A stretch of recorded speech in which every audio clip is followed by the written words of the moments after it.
I think it's really important for the leadership teams of any company to think about the reasons or the benefits of D&I. What I mean by that is if you have certain companies or groups thinking that it's a performative action or it's governance driven, it's the check the box exercise, or it's this one key program based mostly on hiring, that's going to move the needle. And that's what good looks like.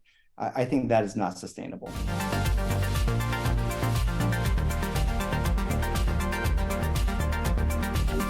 Hi everyone, welcome back to the HR Leaders Podcast. On today's episode, I'm joined by David Kim, who's a Chief Diversity and Inclusion Officer at NetApp. During the podcast, David shares how DEI initiatives impact the company's bottom line, how to sustain DEI commitment amid layoffs and economic downturns, how to hold leaders accountable for their DEI commitments, and the unspoken truth around diversity, equity, and inclusion. As always, before we jump into the video, make sure you hit the subscribe button, turn on the notification bell, and follow on your favorite podcast platform. With that being said, let's jump in. David, welcome to the show. How are you, my friend? Doing great. Fantastic. Thank you, Chris. Nice to see you. It's always a pleasure when when in my afternoon I have a guest who's just waking up in California as well. But you seem pretty wide awake though. I'm assuming you've had your coffee already today. I'm on my third cup, and so I'm doing good. I think I hit the bloodstream, and the caffeine is hitting. Yeah. Before we jump in, like we were just talking about this before we hit record, and I wanted to stop you because I was like, I don't want to make you do this all over again. Tell everyone a little bit more about your background and your journey to where we are now. I am a son of immigrant parents from South Korea. They were both teachers. And I found myself growing up very young age, six in Ohio of all places, and then ended up in Southern California. Just had a lot of interest in psychology and business, and it led me to having studied industrial organizational psychology. And what do you do with that? It's really teach or get into HR. And I find myself going into consulting. I really believe that business doesn't happen in a vacuum, right? It's about relationships with your colleagues, leadership, your customers. As I was leading HRIS or HRIM, I ran into our chief ethics officer, chief diversity officer in the hallway as he was coming back from fighting with cancer. The quick hallway discussion turned, I think, into an interview because he wanted me to talk to some of his HRLT colleagues. I had to make a really hard decision because I was told I was going to be promoted in the next 6 months. I found myself making sort of a career decision around joining diversity, equity, and inclusion. As growing up, you don't think about ever becoming a chief diversity officer. That field just did not exist. No. I was either the first or one of the very first Asian male leaders in this field. And there's still very few of us. It doesn't fit the stereotype, right, of an Asian man to be championing and fighting for equality and equity. And for me personally, I found that super rewarding in a workforce setting. Mm-hmm. And I truly believe that, Drucker said, culture eats strategy for lunch. He didn't mean that strategy wasn't important. It absolutely is. But to influence in a systemic way, culture and impact to people, there's a sense of honor. It's hard work, but seeing change and progress, it's meaningful.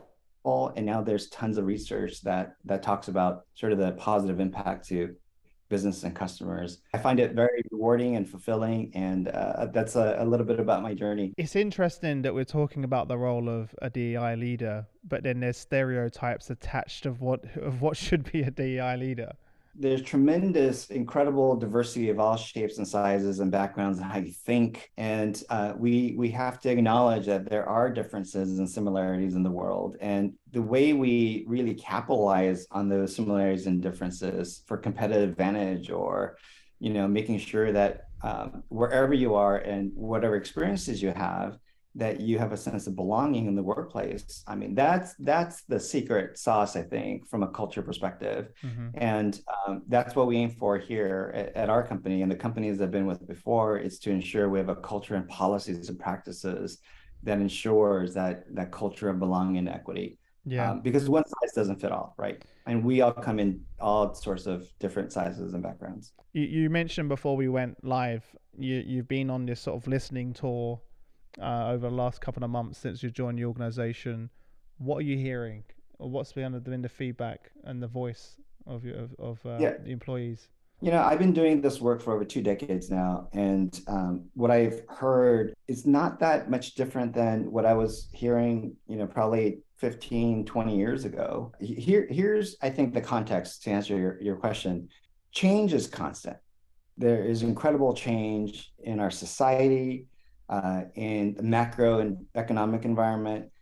That plays a part into how people show up as their whole selves in the workplace and how the workplace responds. You talk about here in the US, the deaths of George Floyd or Breonna Taylor and many others, and how that sort of shaped societal reactions, or COVID or shelter in place and the responses there, and how does the workplace respond to meeting the needs of our employees. So basically, the themes that I heard was around change, how we are responding to change as a company to build that culture of inclusion and equity. It's really tied to our strategy as well. It's three kind of key pillars, right? It's visual demographic representation still matters. People want to see that I have access to the top and want to see examples of leaders like themselves in positions. They want to see that other examples in the company of promotions and access and being at the table, that really clearly states to everyone else that they can do that too, or that opportunity exists. So demographic examples reflecting your customer base or the world, if you're a consumer company, is vitally important because it creates those stronger relationships and understanding. Yeah. I think the second is around culture. And that's not enough in terms of just demographic representation. Otherwise, it's going to be a turnstile. People are going to come in and see a crappy culture or great marketing on cafeteria banners and elevator doors. But if the culture isn't truly one of belonging and inclusion and equity, and you feel left out, or you're a lone voice, or you face bias or micro inequities, then you're just going to leave, right? Yeah. And especially if your manager is a jerk. I mean, and doesn't espouse the values of the company. So there's the culture piece. And then lastly, we can't change for good in any community by ourselves, but we have a responsibility as a company. And so it's partnering with key stakeholders, institutional investors, and all those from an external perspective to make sure that we are doing good and we're doing our part in doing good. We measure those three kind of categories. And I think from the listening sessions, it's how serious are we as a company and commitment to those three kind of spaces? And more importantly, how can they get engaged, the people, to build a future together? So in the past, it was propeller heads in hallways making decisions on down, right, from the stage or what have you, to say, this is the best method of best practices. But I truly believe in kind of design thinking and bringing in different groups, EBRGs, that's what we call our ERGs, employee business resource groups, and building sort of the future of talent management together, building internal mobility together and development together and company policy together. And it all starts with listening. I'd love to hone in on the second point you mentioned. How do you build a culture of inclusion? You've done this at many organizations before. What are the keys to success? Yeah, I think one, you can't do it alone, right? So typically, chief diversity officers in many companies, we want you to come in and change the demographic structure of the entire company. We want you to change the culture of the entire company. If it's global, then you're talking about, potentially 150, 180 countries around the world. And we want you to shape sort of the brand of the company externally with diverse communities and groups. And we're going to give you a small team of maybe 3 people and a small budget to that, and then it's kind of good luck. So just those small asks, just those small things. Right. And please and finish that in a quarter, because that's how we measure things, right? Yeah. And by the way, we don't have clear metrics and data on how to progress. So I think for me, you have to have a holistic strategy around those pillars, and even how you create accessible products or sustainable products. You have to create systemic change. It's not just about the outcome that you're measuring, but it's how you get there, right? What is the process of getting there? And how do you tweak and keep iterating in an agile way our life cycle of employee practices, whether it's how you recruit, how you manage talent, how you kind of produce and focus on pipeline talent and make sure you have succession plans and sponsorship programs. So it can't be programmatic. Hmm. It can't be just based on hiring. Because Create they're capacity, hiring, they'll just come in and leave just as fast. and especially early talent. I mean, a while ago, I owned early talent at Dell for a couple of years, and back then it used to be about 3 years that early talent would come in and they would leave, and now it's less than 2 years.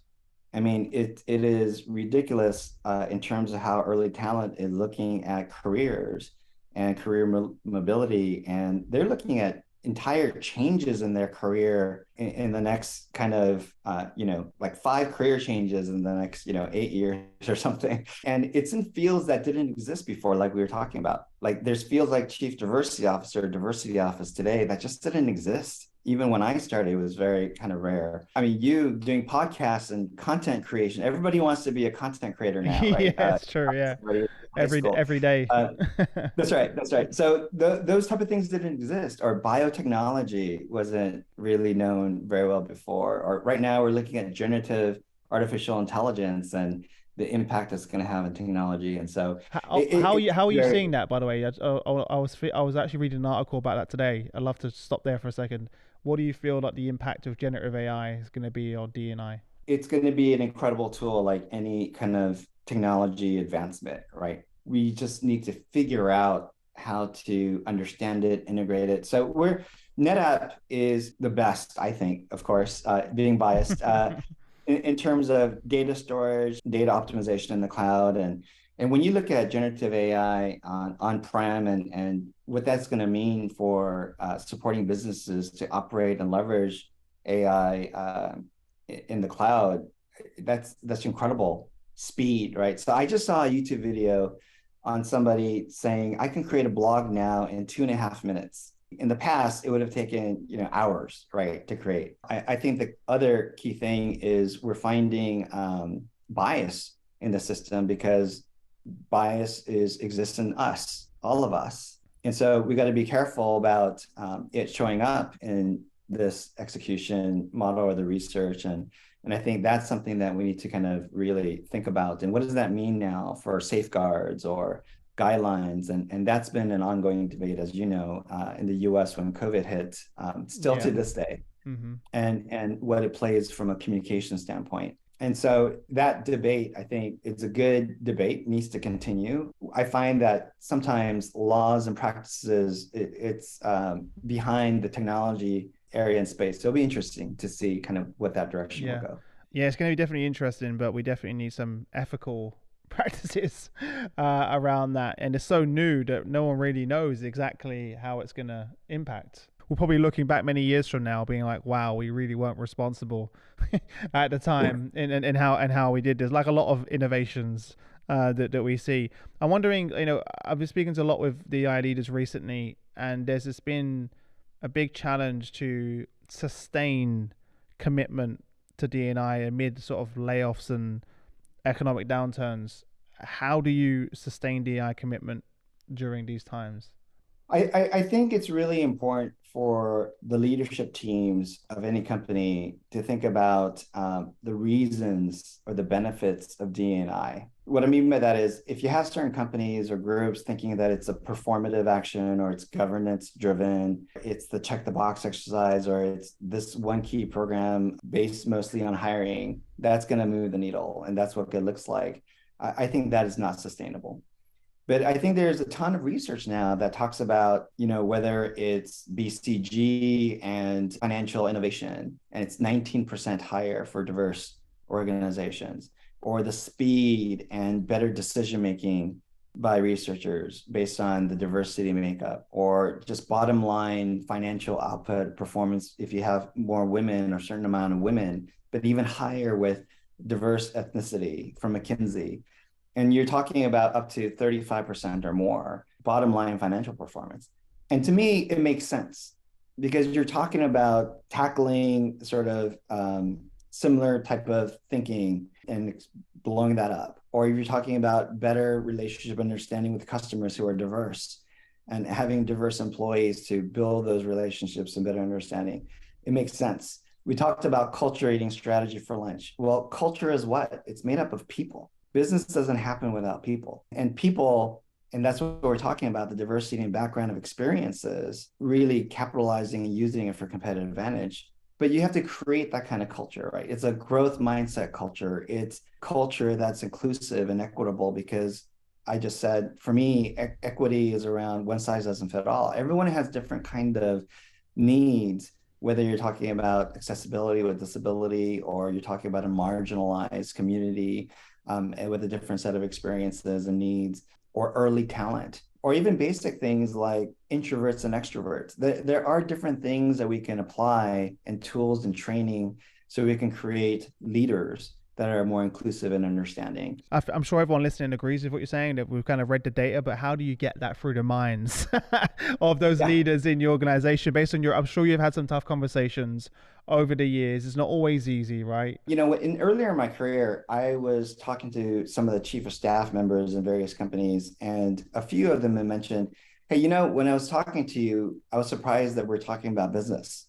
And I said, "What do you mean?" Of course, we're talking about business. We're in a business setting, and we're talking about talent capability to fuel this business priority, whether you're going to launch a site or in a different country, or you're looking for a different skill set. We're going to go away from system and engineer 3 into machine learning and artificial intelligence, and we need that kind of talent to kind of fuel this kind of innovation. Of course, we're talking about business. They thought I was going to be talking about, their words, fluff, HR stuff. When we talk about finance and forecast, you are coming to the table with numbers. You're talking about how this forecast will need to integrate and drive and control OpEx or OpInc, and it has an impact, right, that our shareholders are looking at. That's how we manage D&I, right? We're talking about, if we're looking at machine learning or looking at artificial intelligence and those kind of engineers, then that's talent capability to fuel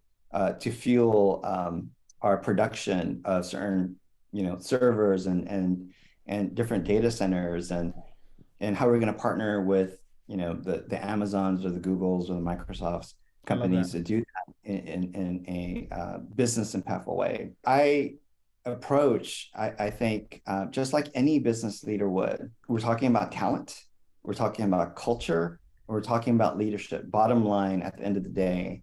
And we do it in the way that any business leader would, by tracking what does good look like? How do we measure that and make sure we make progress in those areas? And then ensure that we have executive compensation tied to it from a performance and governance perspective. And that's what we share with our board of directors. That's what we share with our CEO leadership team. So you've got the accountability built in by linking it back to executive compensation and bonuses. Yes, the accountability is important, but I also think, based on knowledge and skill set, you have to have execution plans and follow through with data, just like you would measure anything else in a company. How are we spending? Are we profitable? Are we growing revenue and market share? And how are we going to do that with new innovative ideas and product launches? Well, that takes talent and talent capability. How are we sourcing diverse talent? What does that look like compared to other areas? Are we investing in early talent versus senior talent? What does turnover look like? What's regrettable loss? These are all key kind of data points, but it needs to fit a narrative, right?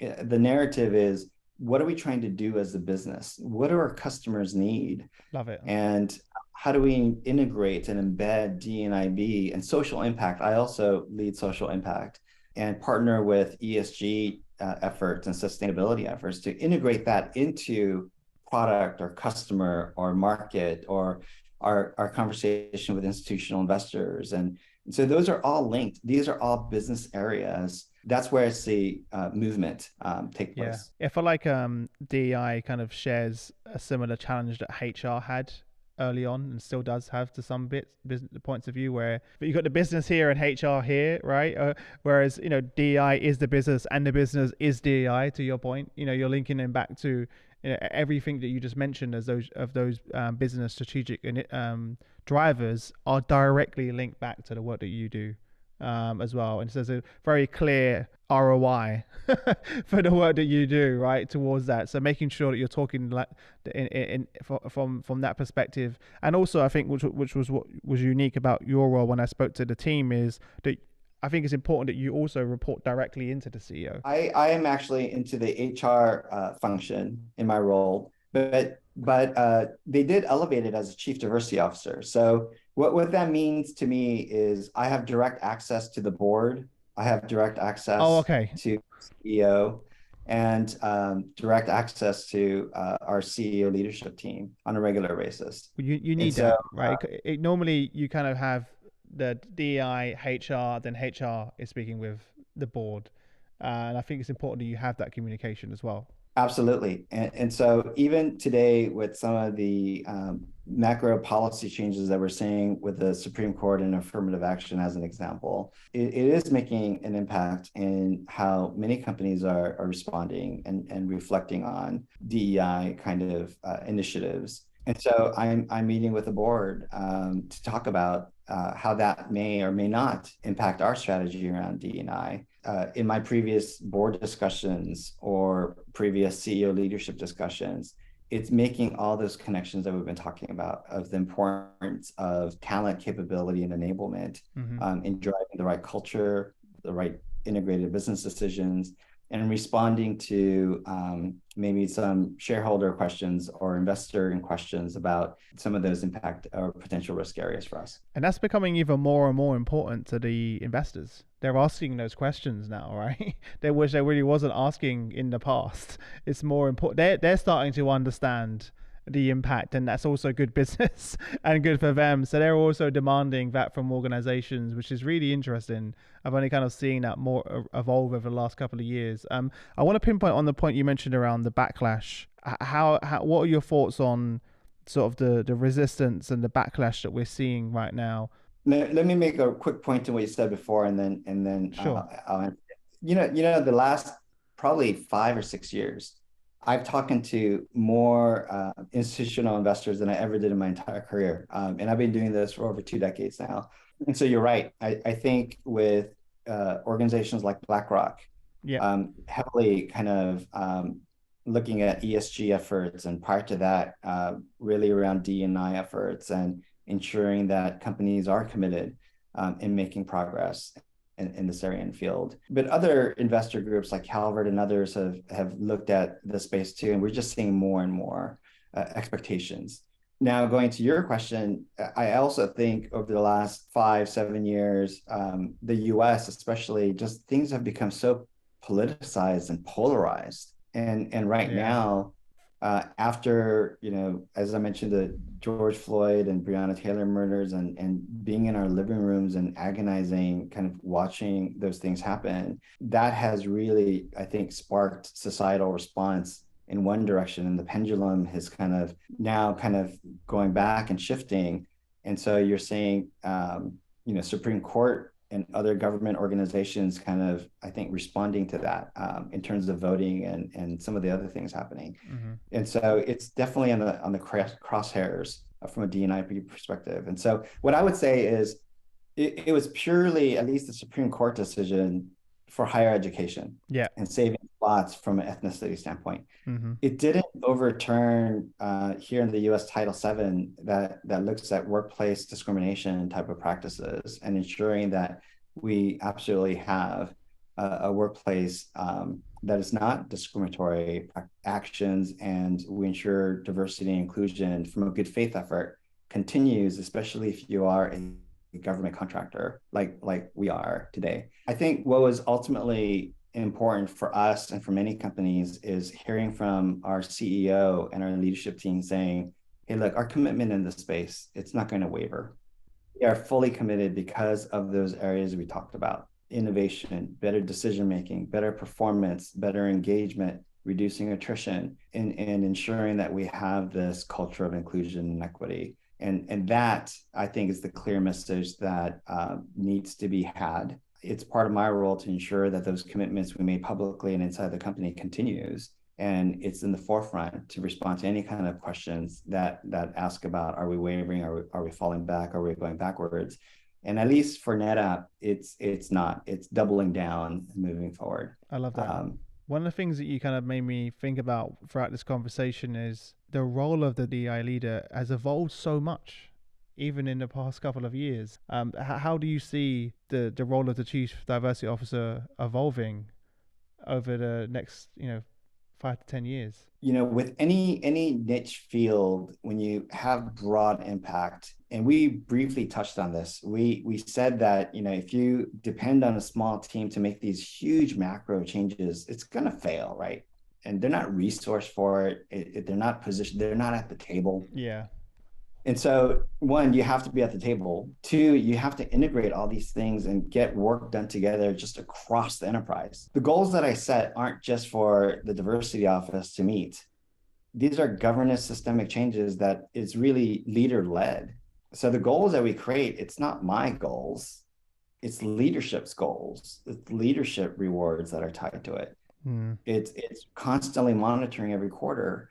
And so once we see sort of that to be true, then I think people will think about, okay, if it touches so many different areas and spaces, and majority of that influence or governance is driven by this role, I think you're going to see either D&I offices combined with culture work, and now they're leaders of culture, or ESG and D&I converging and saying, what, there's a lot of overlap here. We need to make sure that these are a bit more integrated, and we're going to see kind of what is it going to take to make systemic change. And so you'll see some of these consolidated areas at the top, especially. Yeah. You're seeing it at lower levels a little bit. Mm-hmm. In some companies, it's tying supplier diversity to this effort. In other companies, it's really tying talent acquisition efforts mostly, or there's a tie with ESG in some companies. And so, Yeah, I'm seeing like a lot of chief people and sustainability officers, or chief yeah, HR and CSR officers, which are just right.